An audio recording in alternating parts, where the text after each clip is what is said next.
Hai, Assalamualaikum warahmatullahi wabarakatuh. Terima kasih banyak-banyak diucapkan kepada semua para penonton yang sedang menyaksikan live kita pada petang ini. Hari ini 17 Ogos 2022, hari Rabu. Seperti biasa anda bersama dengan saya Fariza Amani di dalam segmen Isu 2PM, segmen yang membincangkan perihal rumah tangga dan juga wanita. Jadi kalau anda yang mengikuti segmen Isu 2PM ni, korang akan ingat yang kita dah pernah share berkaitan dengan keganasan rumah tangga, kita dah pernah share pasal nusyus, kita pernah share pasal nak saman orang ketiga, semua topik-topik panas kan. Dan hari ni pula kita bawakan satu lagi topik panas, topik panas yang mungkin sensitif sikit lah kan, tapi kita bawakan daripada sudut pandang undang-undang, insya-Allah. Di mana kalau korang tengok topik kita hari ni iaitu berkaitan dengan poligami, pahit manis bermadu. Kita nak tahu mana satu yang banyaknya, manis banyak ke, pahit banyak ke, ataupun sama rata. Kita akan bincangkan sebentar saja lagi.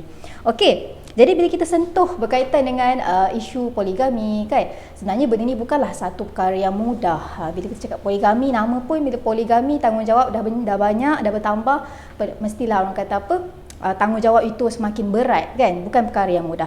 Jadi dan memanglah kita kata Islam tu membenarkan si suami kan yang mampu, yang ada keinginan untuk berpoligami, Islam benarkan. Tapi perlulah mengikut prosedur yang betul, niat yang betul. Sebab apa? Kalau tak ikut prosedur yang betul, tak ikut niat yang betul, mesti akan berlaku macam pecah belah kan, perbalahan antara suami isteri. Sebab kita nak berpoligami, kita nak kena ada orang kata tujuan yang betul. Contoh tujuan nak tambah keluarga, nak berkeluarga. Bukannya niat kita tu macam kita nak mendatangkan sengsara pada mana-mana pihak isteri kan. Okey, jadi itu cukup untuk kita punya introduction. Kita nak bincang banyak lagi hari ni bersama dengan panel kita hari ni. Saya bawakan seorang peguam syar'i daripada Tuan Muhammad Azlin dan Suryati Associates, iaitu Tuan Muhammad Azlin bin Muhammad Razali. Assalamualaikum Tuan. Waalaikumsalam. Sihat Tuan? Alhamdulillah sihat. Alhamdulillah, terima kasih banyak-banyak Tuan kerana sudi orang kata bersama dengan kami hari ini, datang ke studio kan. Jadi insya-Allah ada banyak perkongsian yang kita nak share kan, sebab kita nak kupas prosedur, kita nak kupas akta, banyak kita nak kupaskan hari ini. Teruskan setia bersama dengan kami insya-Allah dalam tempoh lebih kurang sejam perkongsian. Okey. Jadi sebelum kita nak start live kita, suka untuk izah pada semua, jangan lupa untuk like live kita pada hari ini. Jangan lupa kalau mungkin korang ada pandangan ataupun korang ada macam pengalaman kan, korang nak share kan, korang rasa setuju atau tidak poligami ni, bolehlah tinggalkan di ruangan komen. Dan jangan lupa juga untuk sumbangkan star, dan jangan lupa untuk share live kita pada hari ini. Semoga lebih ramai lagi yang akan dapat manfaat daripada perkongsian kita pada hari ini, insya-Allah. Okey, jadi boleh Tuan kita boleh mula dengan kita punya perkongsian hari ini, insya-Allah. Jadi sebagai orang kata apa, permulaannya mungkinlah kita nak tahu apa perbezaan antara poligami, apa perbezaan di antara monogami. Jadi mungkin Tuan boleh sharekan dengan kami. Bismillahirrahmanirrahim. Assalamualaikum warahmatullahi wabarakatuh. Pertamanya terima kasih kepada segmen isu 2PM ni yang bagi peluang lah untuk saya untuk hadir. Saya sebenarnya nak datang ni untuk berkongsi saja untuk berkongsi apa-apa tajuk yang dekat dengan masyarakat lah, atau utama sekali tajuk hari ini berkaitan dengan poligami. Ini memang satu tajuk yang sebenarnya memang sangat dekat dengan masyarakat. Cuma penerimaan masyarakat tu berbeza. Betul. Ada orang yang terima poligami ni dengan emosi yang baik, dengan positif. Ada orang yang menerimanya dengan cara yang negatif, terpulang lah. Itu semua faham.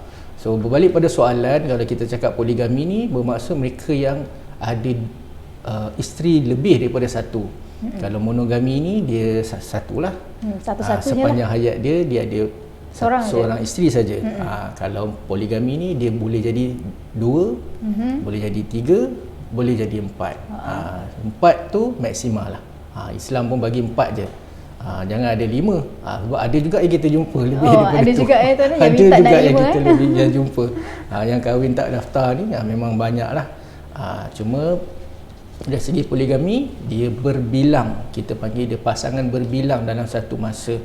Kalau dia monogami tu dia seorang lah sepanjang hayat. Tapi kalau Tuan tengok kita punya masyarakat kan, lebih kepada poligami, lebih kepada monogami itu? Masyarakat biasa kebanyakan kita monogami lah. Isteri je seorang sajalah, jaranglah ada banyak sangat tak ada. Maksudnya poligami itu ada dalam masyarakat. Sebab itu undang-undang pun peraturan dari segi perundangan pun kita badan perundangan dah tetapkan sebab maksudnya ada poligami dalam masyarakat, tapi persentasenya dia tak banyak macam orang yang ada isteri seorang. Okay, kiranya masyarakat kita tetap mempelopori monogami itulah. Betul. Yeah. Betul. Okey, itu tadi kita dah tahu berkaitan dengan poligami, berkaitan dengan monogami. Tapi kita nak tahu juga tuan lah, mungkin ada akta ataupun enactment yang membincangkan poligami dari sudut pandang undang-undang. Okey, dari segi undang-undang memang ada dalam Akta Undang-Undang Keluarga Islam, kalau di wilayah persekutuan kita panggil Akta Undang-Undang Keluarga Islam 1984. Kalau di Selangor dipanggil Enactment Undang-Undang Keluarga Islam. Ada kalau negeri-negeri contohnya dalam Negeri Sembilan pakai Enactment Undang-Undang Keluarga Islam. Kuala Lumpur saja yang dia panggil Akta. Lain semua enactment. So dalam enactment, dalam peruntukan akta ni ada section yang melibatkan poligami. Dah siap-siap tulis dalam tu dah. Dah ada akta, dah ada section yang khusus berkaitan dengan poligami. Dalam tu dia dah sebut tata cara nak mohon, apa yang mahkamah nak, apa yang nak kena kemukakan, apa tu dari segi apa yang mahkamah nak pertimbangkan, nak mohon macam mana, semua ada dalam tu. So ada undang-undang, ada peruntukan, ada section untuk you ikut. Kiranya akta ataupun enactment ni dia akan berbeza-beza lah kan mengikut negeri tu. Banyak tak tuan perbezaan dia? Perbezaan dia tak banyak. Perbezaannya tak banyak. Biasanya kalau ikut dari segi akta dan undang-undang, kebanyakannya peruntukannya sama saja. Kebanyakannya sama. Cuma kadang-kadang bila datang di hadapan Yang Arif untuk permohonan perbicaraan tu, maksudnya cara mahkamah handle benda tu mungkin berbeza lah. Tapi dia punya rule dia punya guide dia dalam akta semua sama. Dan dia akan patuh kepada di mana dia berada lah kan. Enactment tu kan, kalau dia di Selangor, maknanya dia akan patuh Selangor lah. Betul. Duduk di Selangor, file di Selangor. Duduk di Kuala Lumpur, file di Kuala Lumpur. Di tempat you tinggal ataupun tempat mas tautin.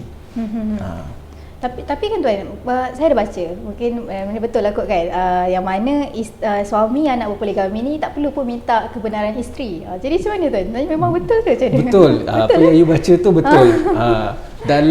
Kalau ikut apa yang masyarakat faham, ini suka saya nak share. Benda ni bagus sebenarnya. Orang selalu cakap kalau nak berpoligami, dia kena minta persetujuan isteri. Kalau tak dapat sign tu, so memang tak lepas lah. Tapi undang-undang tak cakap macam tu. Undang-undang tak cakap macam tu. Memang masyarakat faham. Kalau kita tengok dalam drama pun kan, biasa kan dalam drama pun ada. Dia pelan-pelan dia tunjuk bawa orang untuk isteri sign kan. Senyap-senyap dia tengih hanya cap jari isteri dia kan. Tak dapat poligami tu.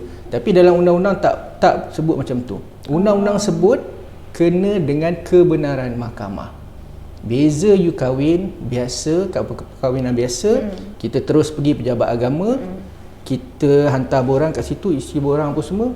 Kalau poligami, kita tak boleh pergi pejabat agama terus. Kita kena pergi ke mahkamah. Dekat situlah kita kena dapat kebenaran. You lepas dapat kebenaran, baru boleh pergi pejabat agama untuk nikah. So dekat sini kebenaran mahkamah. Cuma kita nak kata sebab kita dah ada tuan-tuan lah yang nak berpoligami, you kan dah ada isteri, at least kena bagi tahu. Tapi dalam permohonan tu mahkamah akan panggil. Mahkamah akan panggil dia.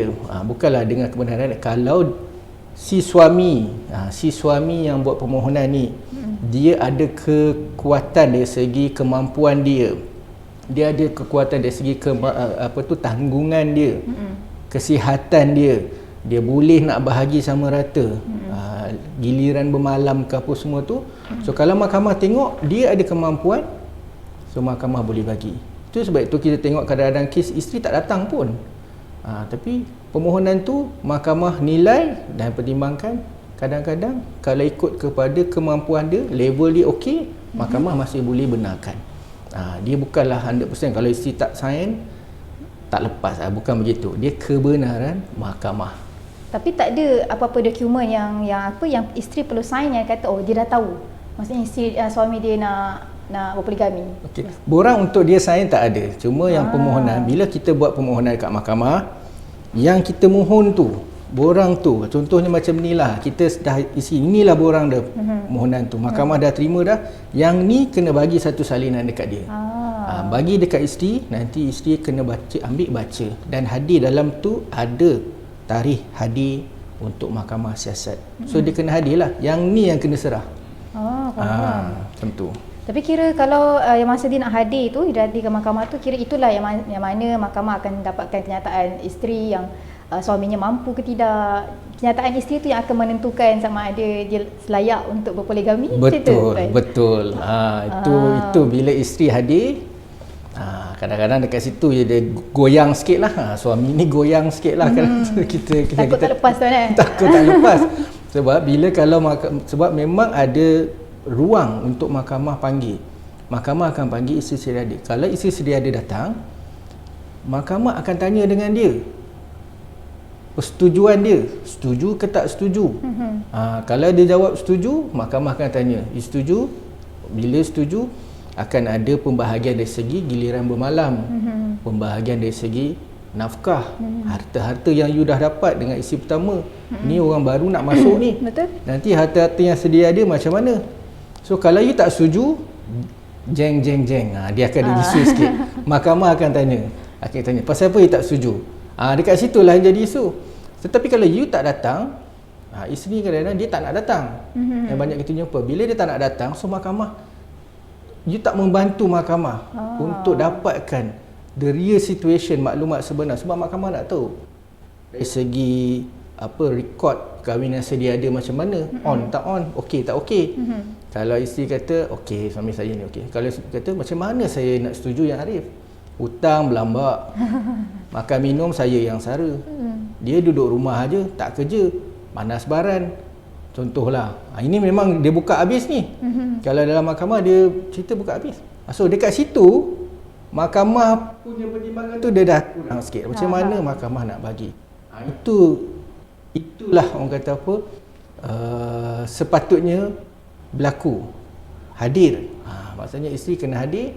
Mahkamah nak you punya statement siasatan masa tu. Sebab itu kena hadir. Dan bila hadir tu, bila dah serah benda ni lah. Dah hadir lah kan. Tapi kalau macam isteri tu buat cerita tu kan, macam tak boleh, suami saya tak mampu. Tapi sebenarnya mampu. Kalau dia cakap tak mampu kan, sebab kan slip gaji dah ada.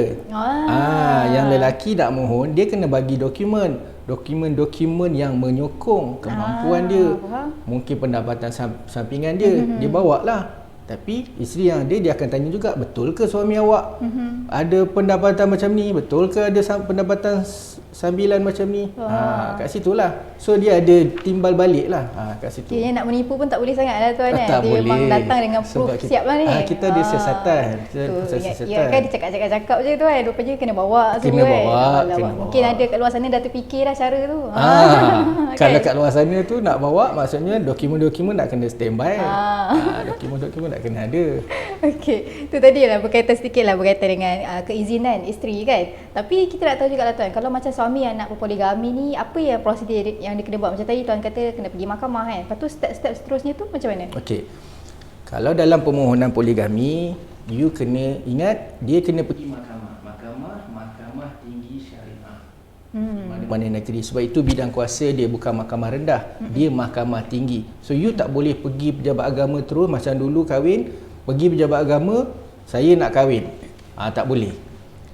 Sebab poligami dia ada perintah. So nak dapat perintah tu, itulah kena pergi mahkamah.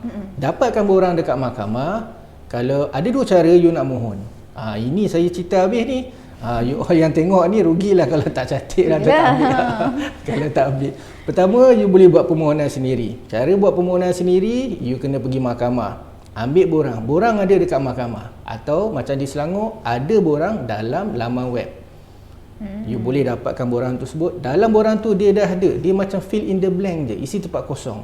Nama, kemampuan, isteri sedia ada, bakal isteri, status bakal isteri, semua. Dia pendapatan sampingan, tanggungan, bilangan tanggungan, bakal tanggungan, semua ada.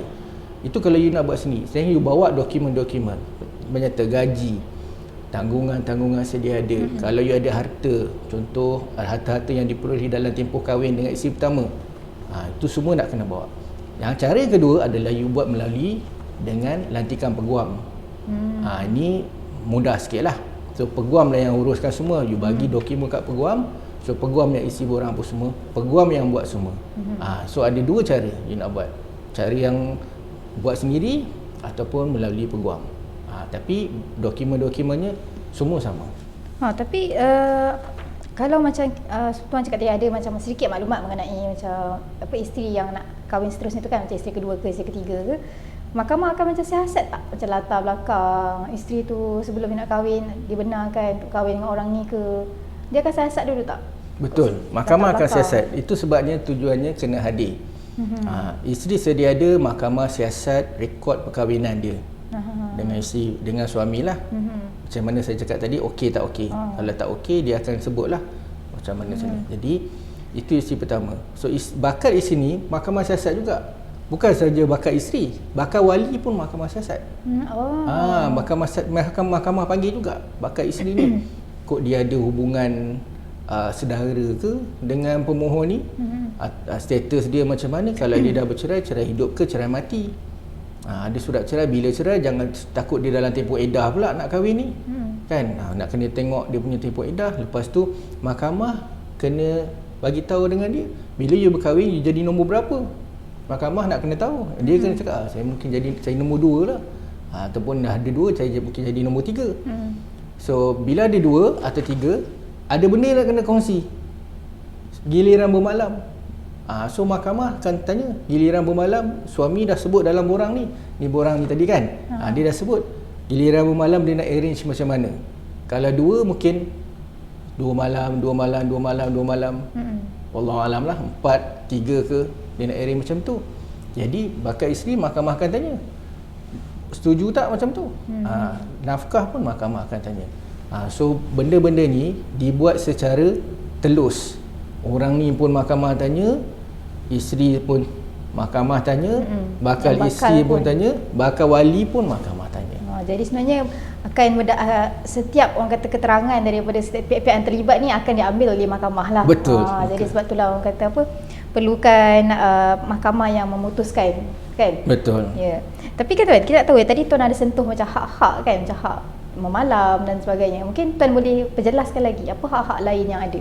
Okey, dalam borang poligami, dalam borang tu memang dah ada disebut. Pertama sekali mahkamah akan sebut borang tu dia nak kena isi tentang nafkah. Sebab dah ada 2 orang atau 3 orang, nafkah tu nak macam mana? Takut jadi kurang pula nafkah. Kedua, giliran bermalam. Macam mana? You kena arrange permohonan tu. Pemohon tu kena tulis. Bila dah tulis, mahkamah akan tanya orang-orang lah, isteri pertama, isteri kedua macam mana. Ketiga, nafkah harta seceraian. Tempat tinggal dia nak duduk mana. Harta seceraian ni satu benda yang sangat interesting lah dalam permohonan poligami. Sebab bila satu permohonan tu dibuat, ada contohlah isteri pertama ni tempoh kahwin dia 20 tahun ataupun 15 tahun. Banyak harta dia dah dapat dalam tempoh tu. Mungkin 2 biji rumah, mungkin tanah. Itu harta yang dia dapat. So bila masuk orang baru, yang mahkamah kita nak kena arrangekan yang harta ni macam mana. Nak kena kongsi ke ataupun nak arrange macam mana. Kebiasaannya harta-harta ni akan declare sebagai harta seceraian. So pembahagian tu antara suami dengan isteri sebelum masuk orang baru. Sebab mereka dah ada usaha sama cari harta tu kan. Mungkin masa pemohon memfailkan permohonan tu, dia pun kata okey, rumah ada 2, you ambil 1, I ambil 1. Jadi kalau apa-apa isu berlaku dalam rumah tangga, isteri pertama dah ada rumah ada, dia. ada rumah dia. Takut berlaku, contohnya berlaku kematian ke sampai umur suami, yang ni pun berebut juga. Dia kira harta faraid kan. Itu yang kita nak kena tentukan. By the time nak poligami, okey, harta ni nak settle macam mana. Sebab itu bila you isteri pertama hadir, itulah benda-benda yang mahkamah tanya. Okey, ada harta tak dalam tempoh kahwin? Dia pun kata ada. Saya ada sebidang tanah dekat tempat sekian. Ni harta ni memang antara kami cari. So nak macam mana? Suami kata nak bagi pada you. Okey tak? Okey lah. Kalau dia diam, maknanya isteri boleh cakap, saya nak settlekan benda ni dulu. Kalau nak poligami, harta tu saya ada bahagian, mungkin 70-30 kat situ. So itu antaranya harta perceraian, nak kena settle. Inilah hak-hak isteri sedia ada. Giliran bermalamnya, setuju tak 2 malam kan? 2 malam sana, 2 malam tu sana. Memang ditetapkan oleh suami lah tuan, bukan mahkamah lah. Suami tetapkan, mahkamah akan tanya isteri. Okey tak? Macam tu. Kalau dia kata okey, tak okey lah, saya nak 3 malam contohnya. Tak boleh, saya isteri pertama, saya nak ekstra. Mahkamah akan tanya, okey macam mana nak ekstra ni? Tapi pembahagian tu akan ada. Mungkin 4 hari, 3 hari, 2 hari, selang-selang terpulang lah. Tapi boleh lah tuan, kalau macam isteri pertama dia lebihkan 4 hari, lepas tu yang ni 3 hari, janji dengan persetujuan lah macam tu? Biasanya memang boleh lah. Isteri pertama tu kebanyakannya dia orang bagi lebih lah. Takut macam orang fikir macam tak adil lah, isteri pertama dapat banyak, isteri kedua dapat sikit kan. Biasanya yang bakal isteri ni dia terima je. Sebab untuk dapat kelulusan berkahwin dia terima je lah. Yelah, nak banyak bunyi pun sekejap lagi kan tak lepas tu kan. Jarang lah, dia tak ada banyak isu kat situ. Jadi kebanyakannya dari segi hak-hak ni adalah isteri pertama, mahkamah akan tanya semua benda. Tapi kalau macam nafkah tu tuan, kalau macam katakanlah contoh masa dengan isteri pertama dia bagi 300 bulan contoh. Lepas tu bila dia ada isteri seorang lagi, dia macam kurangkan sikit jadi 200,500. Macam mana tuan? Boleh ke? Kalau dalam permohonan kebiasaannya kebiasaan yang kita jumpa, jaranglah dia kurangkan nafkah. Sebab kalau dia kurangkan nafkah, memang habis lah tuan. Susah lah. Dia akan nampaklah ketidakmampuan kat situ. Biasanya dia akan remain macam sedia ada. Kalau dia kurangkan pun isteri kata okey. Mungkin poligami tu kawan-kawan dia juga, mungkin bakal madu tu kawan-kawan dia juga, dia okey, dia tak ada masalah dari segi apa-apa hak dia pun dia okey saja. You nak kurangkan sikit, saya okey je. Then kalau keadaan macam tu okeylah. Kalau ada isu, maksudnya kena cakap, kena bagi tahu. Dulu nafkah saya 400, tapi dalam permohonan ni dah jadi kurang pula. You kena cakap. Sebab itu kena hadir. Ramai orang dia tak nak hadir, dia tak nak datang. Itu kita faham kan sebab apa dia tak nak hadir kan, sebab dia tu malas lah nak layan ni poligami kan. Tapi bila you tak datang, kita tak dapat nak siasat benda tu. Okey. Itu tadi berkaitan dengan sedikit hak-hak yang boleh dituntut oleh isteri sendiri tuan. Betul. Dan sekarang ni kita nak pergi kepada, tuan dah banyak pengalaman dalam bidang peguam ni kan, dalam bidang undang-undang. Mungkin ada orang kata tuan mengendalikan kes-kes poligami ni yang mungkin ada jarang-jarang kes berlaku ke tapi berlaku. Jadi ada tak tuan? Okey. Kalau dalam sebenarnya saya suka nak share dengan audiens kita kaitan dengan poligami ni. So dia ada 2 jenis poligami, bukan 2 jenis perkahwinan tu, maksudnya poligami. Satu poligami dengan kebenaran mahkamah. Itu yang macam kita sembang daripada awal tadi itu dengan kebenaran mahkamah tau. You datang mahkamah, ikut rule dia, peraturan dia, proses dia sampai mahkamah keluarkan kebenaran dan you kahwin. Kebenaran mahkamah ni lebih kurang dalam tempoh 90 hari saja. Perintah tu boleh pakai 90 hari. So bila you dah dapat kebenaran kahwin, kena kahwin dalam tempoh 90 hari. Dalam masa yang ditetapkan tu lah. Ini satu benda yang saya suka nak share lah. Dalam perintah tersebut, kebenaran perintah ni dalam 90 hari. Okey, itu perkahwinan pertama dengan kebenaran mahkamah. Yang kedua adalah poligami tanpa kebenaran mahkamah. Biasa tak dengar kita tengok orang macam kat sini macam tak lepas je kan nak mohon kan. Pergi tempat lain, dia luar pergi negara sepadan. Dia pergi Thailand, pergi Indonesia, ataupun dinikah secara sindiket. Itu poligami juga, tapi tanpa kebenaran mahkamah.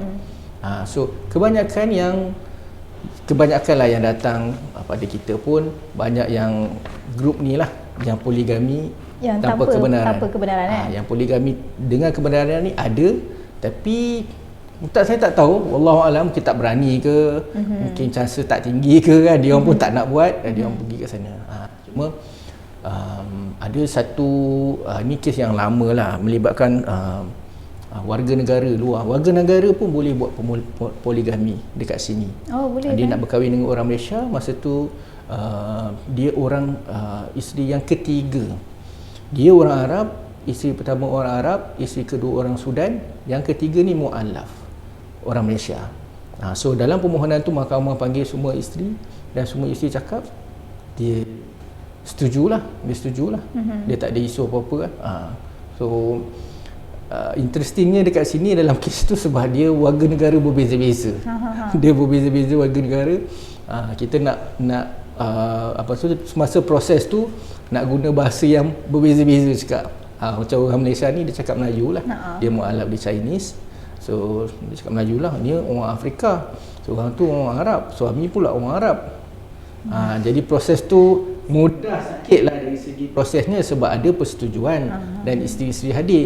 Cuma ada barrier sikit dari segi bahasa lah masa tu. So benda tu kita nak kena ni lah. Tapi dengan kehadiran isteri-isteri yang ada, dia setuju, dia cakap dia orang setuju. So benda tu jadi mudah lah. Kat situ. Tapi tadi Tuan dah sentuh yang pasal poligami yang tanpa kebenaran mahkamah tu kan.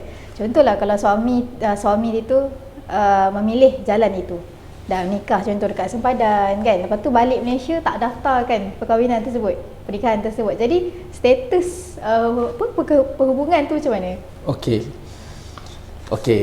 Benda ni bagus tau, kalau tuan-tuan dan perempuan, especially perempuan lah, So 80% saya suka nak cakap, bila pernikahan tu tak berdaftar, 80% masalah akan dialami oleh orang perempuan, isteri.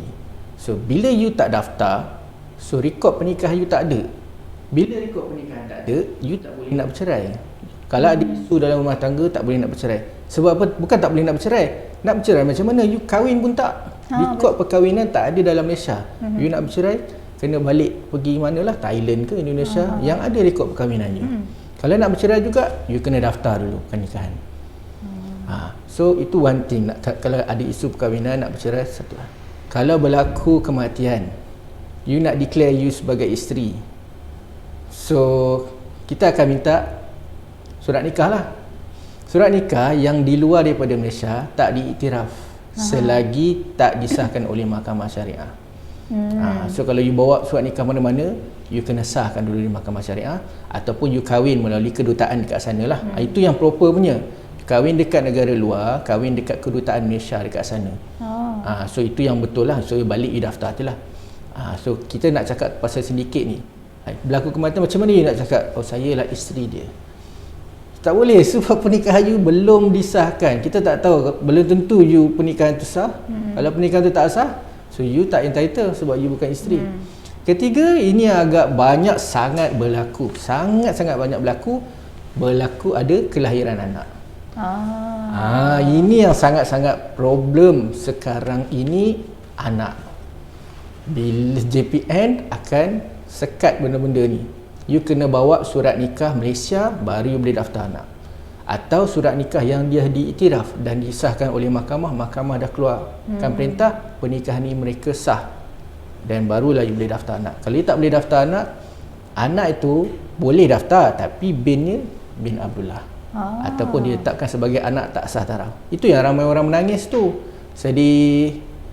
Anak tak sah taraf, jadi macam mana? Sebab kalau nak settlekan berkaitan dengan status anak tu, you kena settlekan berkaitan dengan pernikahan. Kalau ada kerjasama daripada suami sama-sama, okeylah kita pergi daftar, okey. Kalau suami you dah lari, kalau suami tak nak bagi kerjasama, problem lah. Problem kat situ. Tapi isteri masih boleh lah nak kena naik turun mahkamah tu, boleh lah. Tapi masa kahwin dulu, suka sama suka, hatinya berbunga-bunga kan, seronok kahwin, redah masuk sempadan kahwin. Tapi bila balik sini nak pergi mahkamah pun tak nak. Itu yang problem tu kat situ. So nasihat saya, apa-apa pernikahan yang berlaku baik dalam rumah, ada juga yang ayah nikahkan sendiri pun ada. Ataupun nikah sindiket, yang sindiket buat. Nikah kat sempadan, Thailand baik, Indonesia baik. Tolong buat pendaftaran. Daftar, kita nak tahu status pernikahan tu. Poligami tu contohnya, banyak di luar ni poligami lah. Kita nak tahu nikah tu sah tak sah. So melalui pengesahan pernikahan tu, mahkamah akan sahkan. Lega tak? Kalau ia dah sah pernikahan tu 5-6 tahun dulu, paling lama saya pernah jumpa pernikahan tahun 1996. 1996, 60 tahun macam tu. Baru nak buat. Dan didaftarkan pada Orang wali dah meninggal. Oh. Juru nikah dah meninggal, saksi dah meninggal. Tu problem lah sikit. Tapi bolehlah jalan, tapi ada problem lah dekat situ. So kena buat pengesahan, kena buat pendaftaran. You kahwin kat luar mana-mana pun balik mesti buat pengesahan, mesti buat pendaftaran supaya kita ada rekod pernikahan dalam Malaysia. Bila you ada rekod pernikahan dalam Malaysia, you dilindungi oleh undang-undang. You nak buat aduan boleh, you nak adukan apa tu, yang mohon bantuan boleh, kan? Sebab tu saya tengok kadang-kadang tu orang tu nampak macam ibu tunggal, kan? Nak buat sebab tak ada surat nikah. Tak boleh nak bagi. You ni betul ke pernikahan? Tapi tuan, saya terfikir yang kalau macam orang yang menikah dekat luar ni, kat sempadan ni, kalau macam diorang tak pakai wali yang apa? Saya tak tahu wali ayah ke apa ke kan? Macam kita panggil apa tu? Wakil wali eh? Wali hakim. Wali hakim lah. Jadi macam mana tuan status tu? Boleh ke? Okey, kebanyakannya ni yang berlaku lah saya tak galakkan tau. Tapi ini kita dah the real story lah. Kalau you tahu banyak pernikahan kat luar, ataupun contohlah yang paling banyak sekali dekat Thailand lah.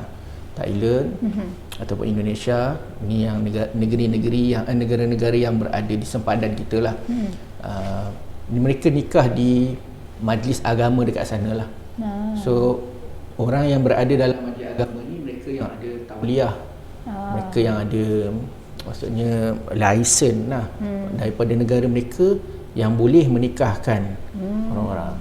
Jadi yang jadi problem bila yang nikah tak melalui pejabat agama. Dah lah pejabat agama sini pun you tak pergi. You masuk negara orang, you tak masuk pejabat agama pula. Ini tempat-tempat yang problem yang selalu kita jumpa, nikah dekat kedai. Ni satu, nikah kat kedai. Ada tu kan? Nikah kat kedai. Nikah kat kedai. Kedai penapis air saya pernah jumpa. Kedai penapis air. Satu.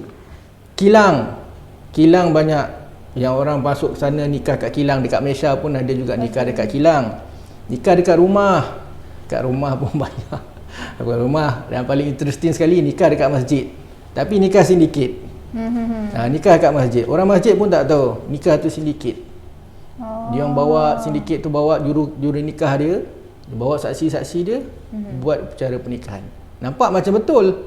Nampak macam betul kan kat masjid. Kalau kita pun kalau orang datang kat masjid dengan baju, pakaian pengantin semua, kita kata tahniah kan. Kita pun tak jangka pernikahan tu tak betul sebenarnya. Ini antara tempat-tempat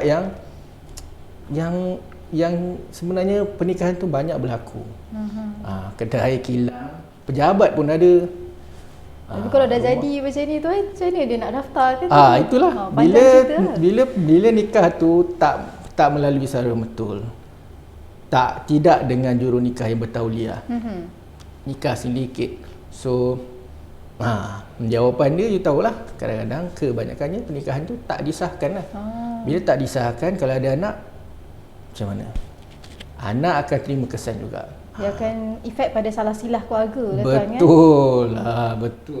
Salah silah keluarga akan problem. Tapi kalau macam contoh macam ni kan, katakanlah isteri tak tahu, isteri sedia ada tak tahu suaminya dah menikah kat luar. Jadi dia nak check, boleh ke? Macam boleh. Ada laman web ke ataupun nak check dekat mahkamah ke, boleh? Boleh, sebenarnya boleh. Sama ada dia, kalau dia berdaftar, dia boleh check dekat pejabat agama. Bagi pejabat agama boleh ambil nombor IC saja. Sebab itu berdaftar, ada rekod.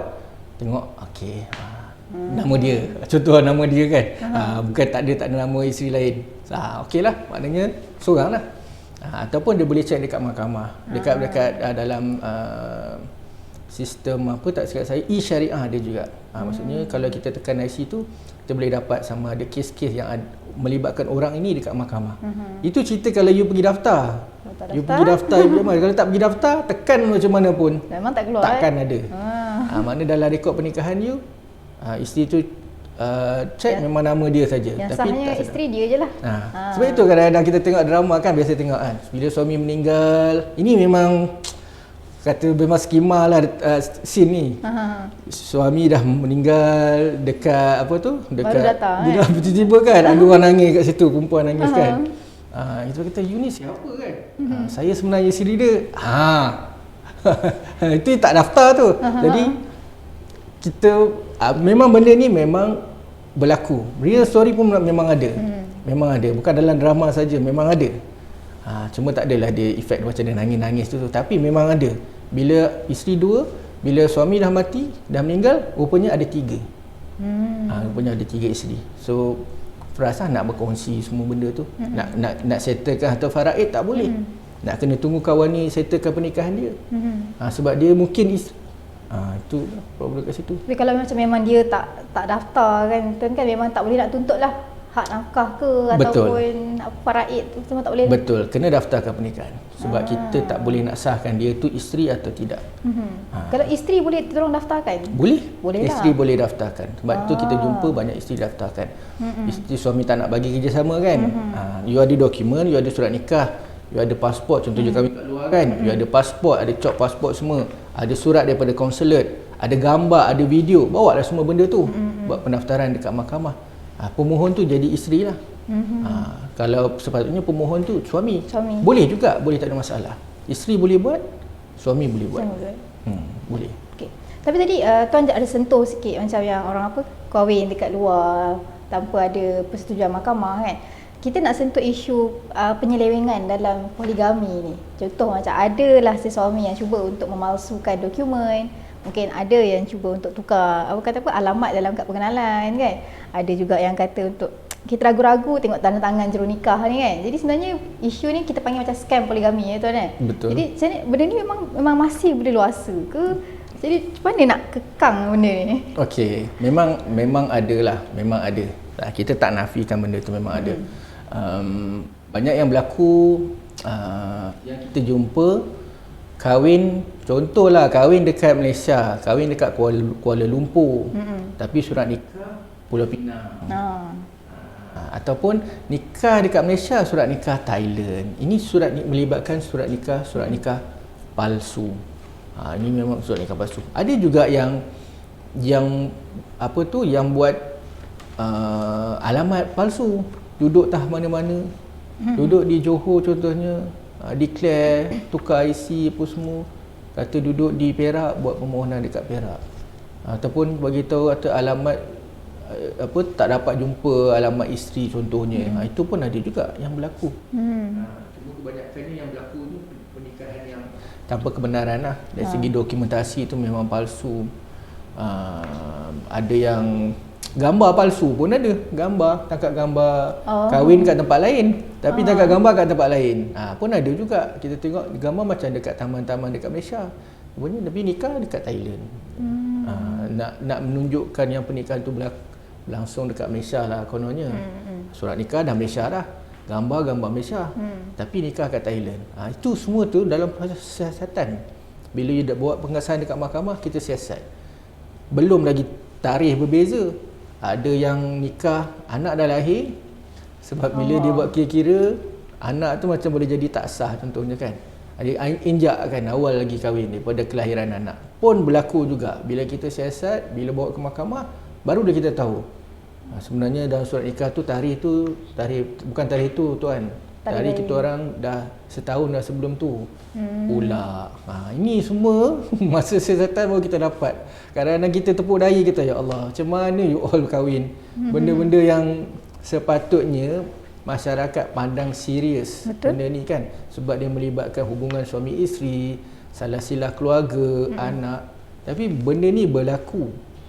Dia ambil remeh, asal boleh kahwin kan, asal Pak Imam agak-agak macam lebay sikit kan, macam dah ada serban sikit nampak macam imam, nikah, panggil untuk nikah kan. Tu tak boleh tu. Juru nikah adalah juru nikah yang dilantik oleh Jabatan Agama Islam yang dilantik. So mereka ni ada tauliah, mereka yang boleh nikahkan ataupun wali you sendiri, ayah you nikahkan. Macam tu boleh. Bukan main sebarang orang je ambil untuk nikah, tak boleh. Tapi kalau macam yang orang, mesti ada orang-orang yang tolong mereka-mereka memalsukan dokumen ni kan, ada pihak-pihak. Jadi ada tindakan yang diambil kepada pihak-pihak ni? Ada aduan dapat kalau pejabat agama dapat tangkapan, mereka akan ambil tindakan lah. Tapi memang betul lah kata host, memang ada. Maksudnya dia ada geng dia. Dia ada geng. Dia tak bergerak seorang-seorang, tak boleh. Dia ada lengkap semua. Betul. Dia ada juru nikah, dia ada saksi pun dia dah sediakan, dan dia ada geng orang yang tolong buat cari ni. Macam marketing ni pun ada juga. Memang kan dekat Malaysia sendiri pun memang banyak tu Memang banyak, memang ada. Ingat dekat sempadan je banyak kan? Bukan, dekat sini banyak. Orang sini pun nikah banyak. Orang yang datang duduk di sini pun nikah banyak. Contoh orang Indonesia, orang Myanmar. Kadang-kadang dia nikah, dia orang panggil haji-haji dia orang je. Dia orang panggil juru nikah dia orang yang nampak, orang kata apa, yang nampak macam imam sikit di kalangan dia orang nikah. Pernah satu kita jumpa seorang lelaki Malaysia kahwin dengan orang Myanmar, dia panggil juru nikah Myanmar. Orang lelaki tu sepatah pun tak faham masa juru nikah. Tak faham pun. Tak tahu dia cakap apa, tak tahu buat apa, tak tahu dah habis majlis tu. Dan pernikahan tu mahkamah tak sahkan. Dia memang tak tahu apa pun yang berlaku. Tak tahu macam dah kahwin dia. Dia tak faham kan? Tak faham. Tapi tu kita kalau macam poligami dekat Malaysia ni sendiri kan, sebenarnya macam memang banyak kes yang tak disahkan oleh mahkamah ke macam mana tu kan? Kebanyakannya kalau dia memenuhi rukun nikah, mahkamah sahkan. Tapi ada risiko dia lah, maksudnya dia kena bayar denda. Dia kena bayar denda, dan ada yang di penjara pun ada. Jangan kata denda saja. Dia ada dua tu, denda dan penjara, atau kedua-duanya sekali. Banyak orang kata denda je, jangan. Penjara pun ada, dan kita pun ada kes yang dipenjarakan 14 hari. Yang dia dipenjarakan lebih 7 hari pun ada. Adalah mahkamah saja, mahkamah ada kuasa. Kalau you kesalahan berulang, contohnya yang pertama pun you kahwin kat luar, yang kedua pun you kahwin kat luar juga, siaplah. Dia macam buat perkara yang sama ulang kali. Tapi isa mahkamah sahkan. Kalau memenuhi hukum syarak, rukun nikah tu memenuhi, mahkamah sahkan. Tapi ada denda, ada hukuman yang akan you kenalah sebelum pernikahan tu boleh didaftarkan. Tapi kan tuan, kalau lah suami-suami ni tak boleh berlaku adil kepada isteri-isteri, ada tak macam orang kata orang kata macam hak yang boleh dituntut ataupun apa hukuman yang dikenakan kepada suami ni? Okey. Dari segi tak adil bagus soalan ni Segi tak adil. Memang itulah kita punya, orang kata apa? Dari segi poligami ni, perkara pertama yang kita nak adalah adil je. Dari segi adil. So, sebelum saya nak jawab satu tu, saya suka nak share dengan tuan-tuan dan perempuan, especially perempuan. Setengah orang dia cakap bila dia tak bersetuju dengan berpoligami, dia tak setuju dengan poligami, so dia nak buat permohonan fasah dekat mahkamah. Ini selalu banyaklah kita jumpa. Sebab dia nak buat permohonan fasah tu sebab suami berkahwin lain. So, saya suka nak share benda ni. Dalam peruntukan undang-undang, fasah ni dia sebut kalau berpoligami, dia mesti ada berlaku ketidakadilan. So, permohonan tu, fasah tu, banyak saya share ni you take note tu. Permohonan fasah tu bukan sebab suami berpoligami, tapi sebab poligami tak adil. Dalam section sebut macam tu. Itu satu benda dari segi poligami. So macam soalan tadi, kalau berlaku ketidakadilan ni dari segi giliran bermalam ataupun nafkah ataupun tempat tinggal, benda-benda yang kita nampak, bukan tak adil dari segi perasaan kasih sayang tau. Benda ni sebab benda ni subjektif. Dia kata dia sayang saya lebih, saya sayang kurang, bukan. Ketidakadilan tu dari segi material yang kita boleh nampak. Dari segi giliran bermalam lah, especially memang paling tinggi adalah giliran bermalam, nafkah apa semua, yang itulah yang yang kita nak provekan dari segi tak adil. Dia balik sana 2 hari, dia balik saya sini 2 hari, sana 5 hari. Dalam perintah sebut dulu selang-seli contohnya kan. So salah satu benda kalau you nak proceed, kalau you tak nak proceed dengan perceraian macam saya sebut tadi kan, fasah ke apa perceraian you nak buat, you pertama you boleh buat permohonan ataupun buat aduan di pejabat agama. Dapatkan masuk melalui sesi kaunseling. Dan sesi kaunseling tu bagus. Kita bukan nak bercerai sangat pun kadang-kadang tu. Cuma kita nak remind balik suami tu. Ingat dulu you ada perintah macam ni, nafkah sekian banyak, lepas tu giliran sekian-sekian banyak kan. So kita nak remind balik. So dalam sesi ni bagus you buat aduan dekat pejabat agama, dan dia akan masuk dalam sesi kaunseling. Kedua, kalau memang dah tak boleh nak jalan juga, mungkin perceraian lah kebanyakan yang orang buat. Ataupun biasanya itulah, kalau dari segi hukuman, contohnya dalam undang-undang ni ada sebut, kalau tak adil ni ada hukuman untuk suami. Tak adil ni dari segi, itulah saya cakap dari segi poligami, memang ada hukuman, dan dia ada denda, dia ada peruntukan dia, saya lupa peruntukan berapa, tapi memang ada hukuman untuk suami yang tak berlaku adil, memang ada. So isteri boleh buat permohonan tu, buat aduan tu, dan suami boleh dikenakan tindakan. Macam ni nak kena buktilah tak adil macam mana.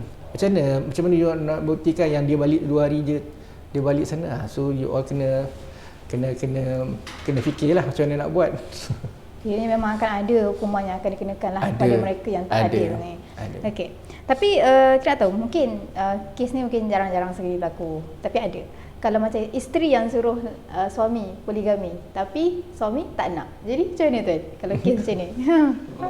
Itu kita panggil rezeki tu. Rezeki Suami tak nak poligami, tapi isteri minta poligami. Tapi memang ada. Memang ada.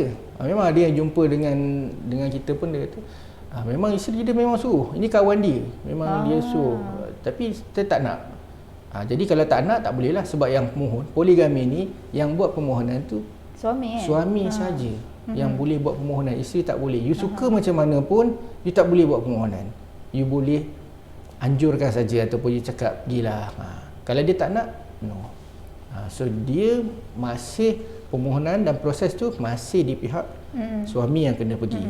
Dia yang kena mulakan. So kalau dia tak mulakan, tak adalah. Kiranya isteri tak bolehlah mewakilkan suami untuk macam dia nak saya nak suami saya poligami. Tak boleh.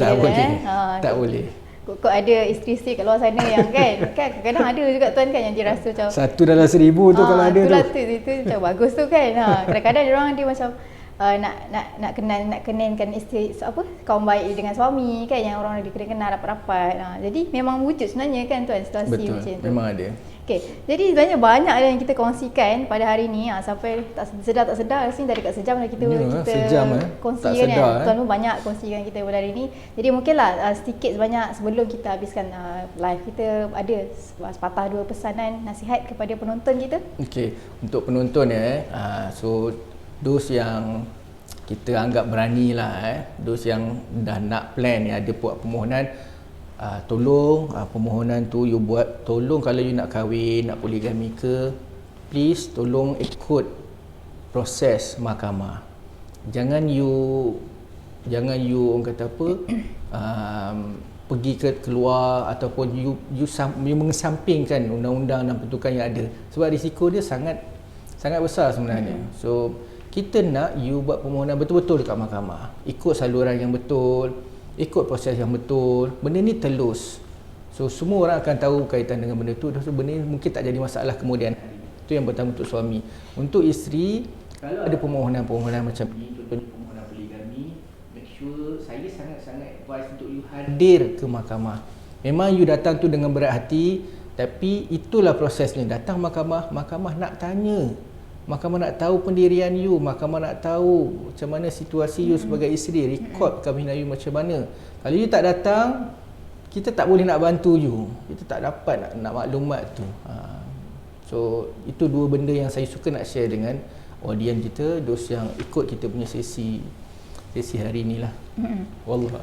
Jadi itu dia tadi sikit sebanyak, rasanya dah dekat sejam perkongsian kita. Banyak yang tuan kongsikan, akta, hak dan siap masuk fasa juga tadi kan. Banyak sebenarnya yang tuan dah kongsikan bersama dengan kita pada hari ini. Mudah-mudahan terjawab segala persoalan anda, dan kepada anda di luar sana yang mungkin ada rasa-rasa ada keinginan untuk berpoligami, jangan lupa ikut prosedur yang telah ditetapkan tadi, yang seperti yang telah dinyatakan oleh tuan kan, supaya orang kata pun jadi dia akan efek salah silah keluarga, tuan-tuan Betul. jadi bila dah efek salah silah keluarga, itu orang kata macam dah teruk lah.